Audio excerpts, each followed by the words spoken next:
Hello everybody, my name's Dave, thanks for joining me. Tonight we're going to talk about the little numbers that are on copper tube crimps. What do those little numbers that are stamped on them mean?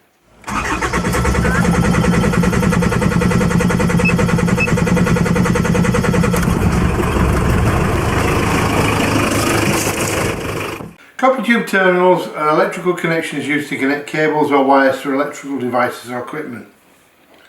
Made from high conductivity copper, they ensure reliable electrical connections and are commonly used in power distribution, control panels and various industrial applications. These are copper tube terminals. Notice the numbers 50-8, 35-8, but what do they represent?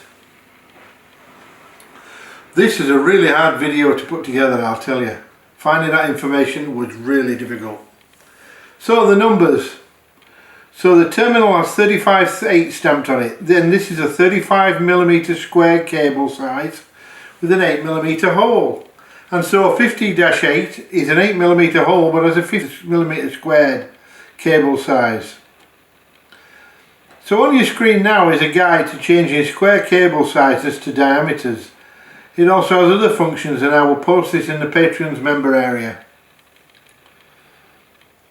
So choosing a lug. How do you go about choosing a correct lug? Start with the cable. Strip off the outer case and measure the diameter of the cable to be crimped. This is the copper part inside, or the aluminium part.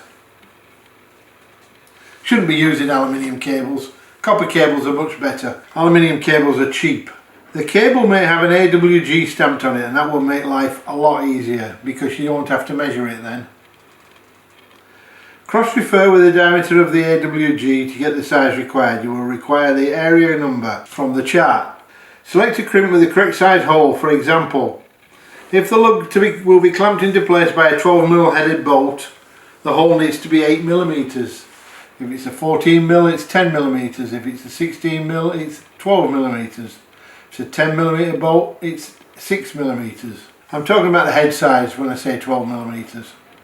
Select a crimp, for example, the lug will be clamped into place by a 12mm headed bolt. This hole needs to be 8mm. Now you need an area number to choose the correct crimp. I would suggest rounding up and the number to the nearest crimp size. For example, if your area is 5.626 AWG 10, then a crimp with 6-8 stamped on it should suffice. So that's 6mm squared plus an 8mm size hole. Set the crimping tool to the correct area number and crimp the lug, in this case 6mm squared. Hold the crimping the tool and feed the cable fully into the lug before crimping. Short but effective, I hope. Thanks for watching and I'll see you tomorrow when I do the rest. I got stuck with doing the garage today, clearing up everything, trying to rearrange things. I didn't do everything but I've done most things. So tomorrow is going to be changing the coolant, changing the transmission fluid I think. See you on that one, bye now.